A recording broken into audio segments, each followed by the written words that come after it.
En el día de hoy, los talibán han entrado en Kabul, en la capital de Afganistán, y controlan diversos barrios periféricos. Se habla de que esta misma noche podrían estallar en el centro de la ciudad. Y todo ello en el marco pues, de una ofensiva relámpago, gracias a la cual, pues, en un periodo de tiempo sumamente corto, pues, se han hecho con el control de la totalidad del país, alcanzando una situación de poder superior a la que tenían previamente a la invasión norteamericana en 2001.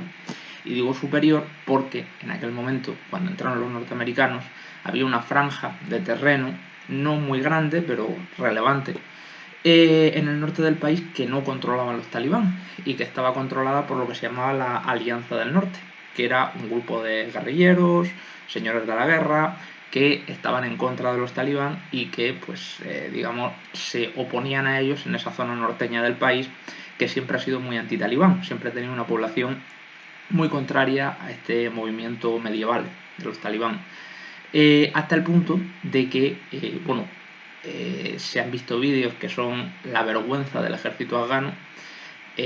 Ayer los vi, en los que pues, el ejército afgano en Mazar-i-Sharif y en otras ciudades del norte de Afganistán, donde la población es radicalmente contraria a los talibán, se retiraba sin pegar un tiro, dejando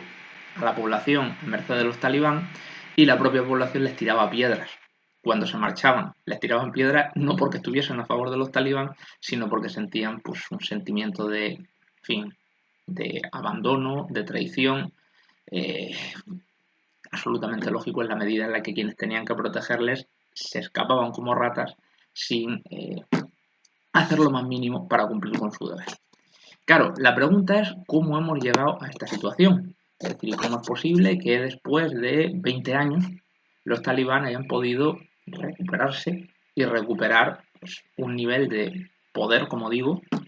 todavía mayor, alcanzar un nivel de poder todavía mayor que el que tenían previamente a la invasión norteamericana. Pues bueno, a este respecto hay tres datos sumamente relevantes que demuestran qué es lo que ha sido la gestión norteamericana. Bueno, teóricamente no es norteamericana, teóricamente es del gobierno de allí, pero el gobierno de allí es gobierno títere de los norteamericanos. La gestión norteamericana en estos 20 años. En el índice de corrupción que establece Transparencia Internacional, Afganistán está en el punto 177, en el puesto 177 de 180. Eso nos da una idea de hasta dónde llega la corrupción del actual gobierno afgano. Bueno, ha habido infinidad de escándalos, pero uno de los más relevantes pues, fue el robo de 1.000 millones de dólares, que además venían de las ayudas que daba la comunidad internacional para la población afgana,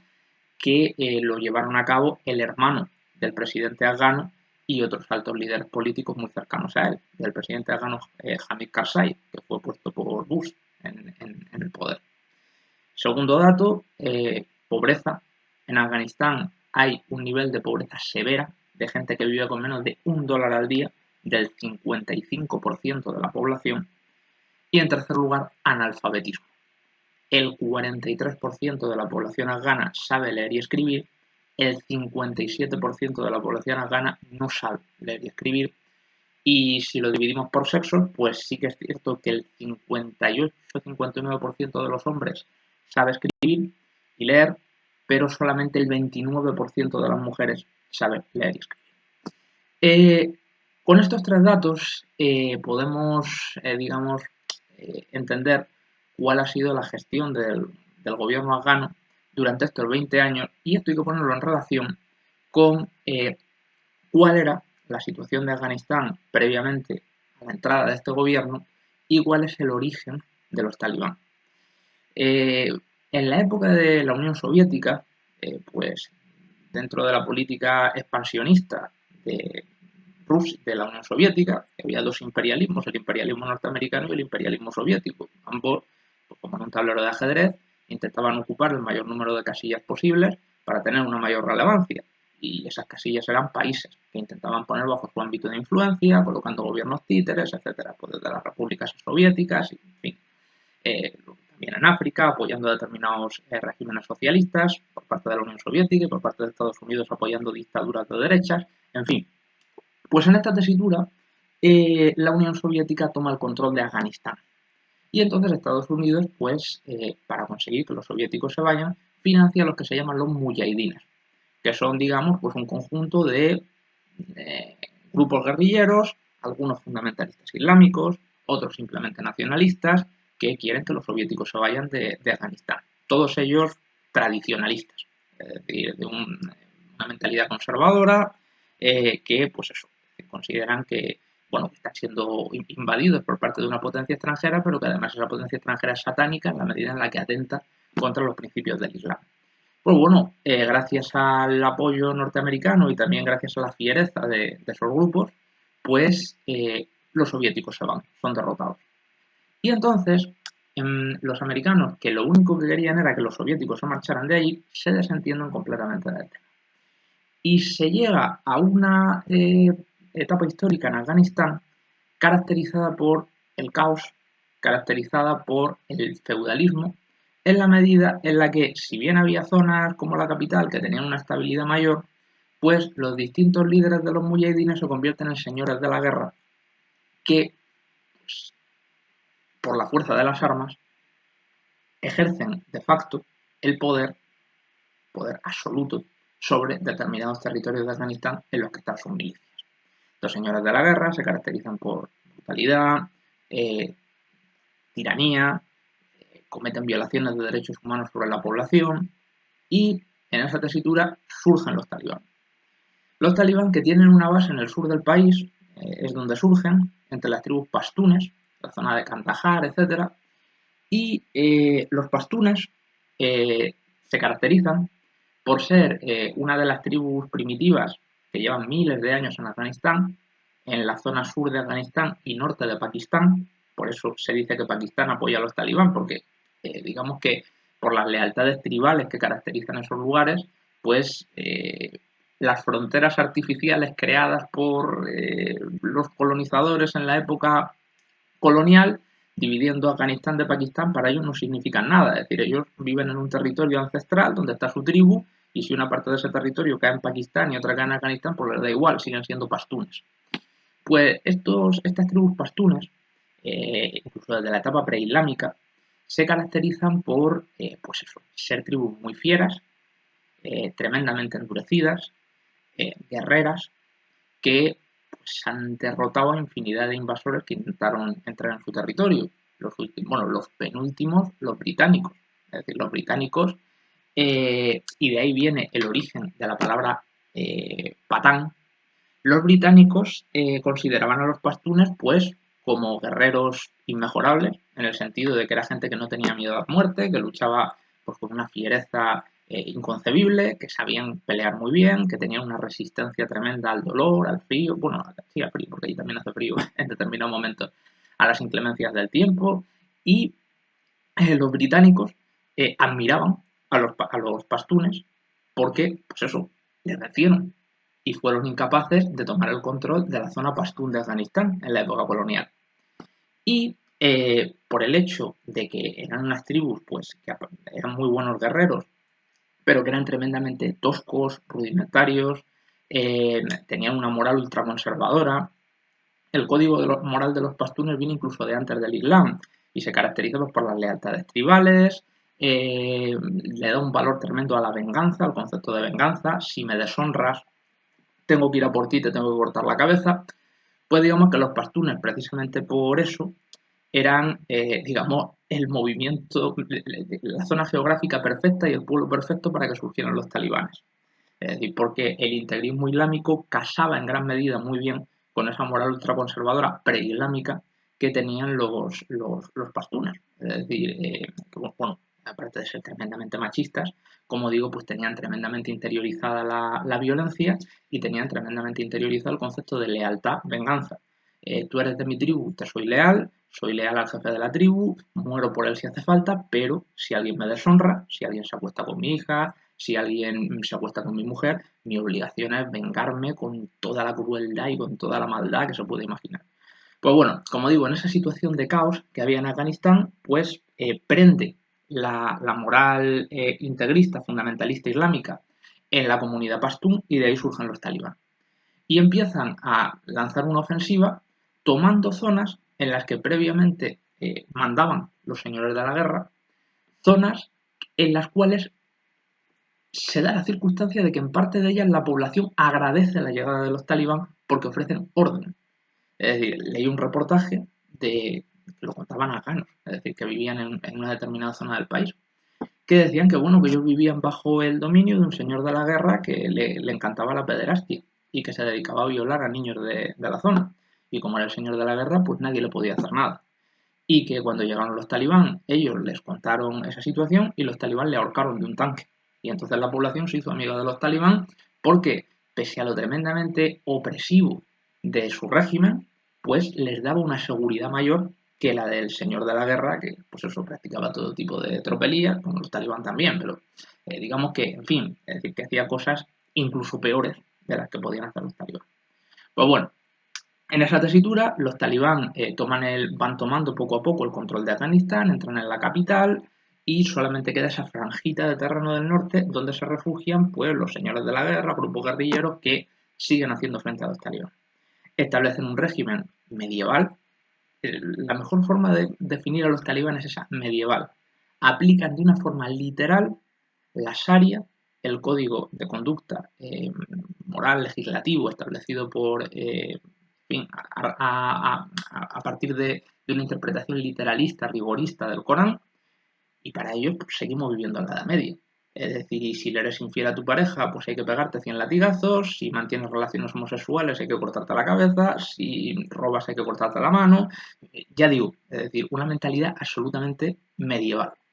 Y por supuesto, pues las mujeres tienen que ir con el burka, no pueden salir solas a la calle, tienen que ir acompañadas de un hombre, etcétera, etcétera, etcétera. Bueno, pues en esa tesitura, los talibán reciben un visitante, Bin Laden, que les pide apoyo para luchar contra el gran satán, que es Estados Unidos. Y los talibán acogen a Bin Laden.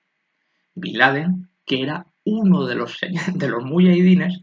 que lucharon financiados por Estados Unidos contra los soviéticos, pero que luego se volvió contra ellos y creó Al Qaeda, un grupo terrorista cuyo objeto pues, es combatir a Estados Unidos y Israel. Entonces, en esa tesitura, los talibán, una vez que ya estaban afianzados en el poder, por la afinidad ideológica y por, en gran medida, el dinero, porque Bin Laden les dio muchísimo dinero, le acogen y le permiten tener la base de operaciones de su organización allí en Afganistán. Se produce el 11S y los norteamericanos atacan a Afganistán con la finalidad de pues, capturar a Bin Laden y destruir la base operativa de Al Qaeda, que bueno, en el fondo era una base operativa más, es decir, porque Al Qaeda tenía bases operativas en Yemen, en Somalia, en fin, en países que tienen el denominador común de estar radicalmente empobrecidos, de tener pues una influencia fundamentalista islámica importante, y pues es el caldo de cultivo perfecto para el integrismo islámico y para ese tipo de organizaciones. Bueno, pues al final los norteamericanos consiguen tomar el control de Afganistán. Lo que hacen es apoyar a la Alianza del Norte con armas, con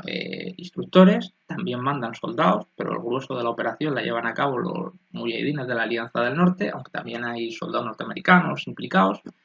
Y una vez que consiguen tomar el control de la práctica totalidad de Afganistán, pues entonces entran contingentes de otros países europeos, como por ejemplo España, que se estableció en la zona de Helmand, para en teoría, pues eso, garantizar la paz y asegurar que pues, haya un gobierno democrático que les ofrezca a los afganos las oportunidades que se merecen para que nunca vuelva el integrismo. Claro, ¿cuál es el problema? Y una vez que los talibanes son derrotados, Estados Unidos, como la finalidad de su misión no era humanitaria, ni era traer la democracia, sino que era garantizar un gobierno amigo en Afganistán para evitar que en el futuro organizaciones como el Estado Islámico, como Al Qaeda, pudiesen instaurarse ahí, pues Estados Unidos lo que hace es tirar de los señores de la guerra. Y lo que hace es tirar de políticos locales que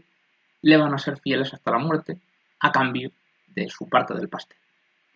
Y entonces Afganistán termina siendo, no con la intensidad de los años 90, pero termina siendo un nuevo paraíso de los señores de la guerra, donde las elecciones son una pantomima, donde los distintos territorios del país pues, aunque teóricamente hay un gobierno central, vuelven a estar dominados por los clásicos señores de la guerra, Ismail Khan, Rashid Dostum, etcétera, etcétera, y donde la corrupción y la ineficacia y el despotismo del gobierno central pues hacen que la población se vea absolutamente abandonada. Entonces nos encontramos con que Estados Unidos inyecta miles de millones de dólares para, en teoría, la reconstrucción de Afganistán, la formación de un ejército afgano, etcétera, etcétera, pero esos miles de millones de dólares pues nos encontramos con que 1.000 millones se los queda el hermano del presidente afgano y la dinámica sigue siendo la misma. Y ahí es donde se produce la clave de esta derrota sin paliativos que ha sufrido el ejército afgano. Los militares afganos no tienen nada en lo que creer, no tienen nada que defender. Del mismo modo que los talibanes tienen pues, en fin, su dios sanguinario y medieval por el que darían la vida, los soldados afganos no tienen nada a lo que aferrarse. En la medida en la que saben que están luchando por un gobierno corrupto, por un gobierno que ha vuelto a permitir a los señores de la guerra que conviertan las distintas partes de Afganistán en sus feudos personales, un gobierno que no vela por el pueblo, un gobierno que todas y cada una de las elecciones que ha organizado han sido pucherazos infames, donde la población o acudía a votar a punta de pistola del señor de la guerra local que le decía tú me vas a votar a mí, o pues, hacían auténticas barrabasadas con las urnas, es decir, que se manipulaban los votos, una auténtica vergüenza, unas autoridades que, como digo, desfalcaban los miles de millones que les venían por parte de Occidente para embolsárselos ellos y mantenían a la población en una situación de pobreza absoluta, vergonzosa, ya digo, 55% de la población afgana viviendo con menos de $1 al mes, y donde pues tampoco se han hecho grandes esfuerzos, porque han mejorado, pero tampoco se han hecho grandes esfuerzos para mejorar los niveles de analfabetismo. Cuando estaban los talibanes, alrededor del 30 y poco por ciento de la población afgana sabía leer y escribir, ahora mismo es el 43%. Hombre, en 10 años, no, que digo en 10 años, en 20 años, un 10% más de alfabetización, pues es muy poquito. En fin, es decir, que precisamente por esta situación, precisamente porque los americanos no se preocuparon de luchar por la población, sino que lo único que pretendían era tener lealtades, lealtades construidas al máximo nivel, es decir, tener gobernantes sometidos a su bota, gobernantes que hicieran lo que ellos les mandaran y pusieron toda su voluntad, toda su influencia y toda su estrategia en generar esas lealtades al máximo nivel, pues digamos que falló un eslabón, porque sí que consiguieron que todos los señores de la guerra y los líderes políticos afganos oficialistas estuviesen comiendo de su mano, pero esos señores de la guerra y esos líderes oficialistas no hicieron nada por el pueblo y el pueblo no sintió ningún tipo de lealtad, ningún tipo de amor hacia ellos ni hacia el régimen que habían construido. Todo ello además en un contexto donde precisamente ese analfabetismo por parte de la población, precisamente la idiosincrasia de la población, pues lleva a una parte importantísima de ella al integrismo islámico. Y entonces, si tú quieres que esa gente sea parte del integrismo islámico, la gente que tiene un nivel cultural bajísimo, que la mayoría no sabe leer ni escribir, pues tienes que hacer un esfuerzo, digamos, de darles respeto, de darles dignidad, de enseñarles con actos lo que es el respeto y la dignidad, lo que es su valor como individuos. Es decir, que no son piojos a los que Alá les puede destruir con un rayo que salga de su dedo, sino que son seres humanos con derechos y libertades.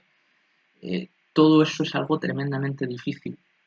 que requiere una estrategia estructurada, una estrategia compleja, una estrategia basada en la honestidad y el amor por el pueblo, que no se ha llevado a cabo. Entonces, Estados Unidos lo que ha hecho ha sido, como digo, establecer unas élites en las que nadie creía, y ese ha sido el motivo de que el ejército afgano haya sido barrido, que no había ni un solo militar que quisiese luchar por sus líderes, porque sabía que sus líderes eran corruptos, porque sabía que sus líderes en 20 años no habían dado prácticamente nada al pueblo y se habían embolsado miles de millones a costa del pueblo, al que habían tiranizado, al que habían oprimido. Y eso es lo que hace que una buena parte de los actuales talibanes sean gente que no son de etnia pastún, que son de otras etnias que antes estaban en contra de los talibanes, pero que sienten una desafección tan grande hacia el gobierno afgano y hacia los señores de la guerra que controlan sus territorios, que están dispuestos a luchar al lado de quien sea, para quitárselos de en medio, creyéndose los pobres que vendrá algo mejor, cuando lo que va a venir es pues, la vuelta radical al medievo por parte de los talibán, que se está viendo además. Es decir, yo que por Twitter estoy siguiendo mucho el tema, pues están viendo ahorcamientos, es decir, ciudades donde entran los talibanes y a 10 tíos que tenían fama de colaboracionistas los ahorcan a la entrada de la ciudad para que todo el mundo los vea, lapidaciones, gente que la van a fusilar y la llevan con una cuerda cogida del cuello como si fuera un perro, en fin, auténticas monstruosidades. Pero, en fin, es lo que digo, no se puede construir absolutamente nada mínimamente sólido sin, a nivel político, sin el apoyo del pueblo y sin la confianza del pueblo. Y en Afganistán lo que se ha hecho ha sido pues tratar al pueblo como ganado, y eso es lo que ha provocado pues el actual desastre que, como digo, permite a los talibán tener un control absoluto sobre todo Afganistán, un control superior al que tenían antes de la llegada de los Estados Unidos, porque la franja que controlaba la Alianza del Norte en los años 90 ahora mismo también está bajo control de los talibán. Así que lo dicho, hoy mismo posiblemente los talibán acaben tomando el control de Kabul y pues tanta sangre, tantos muertos, absolutamente para nada. Bueno, gracias por escuchar.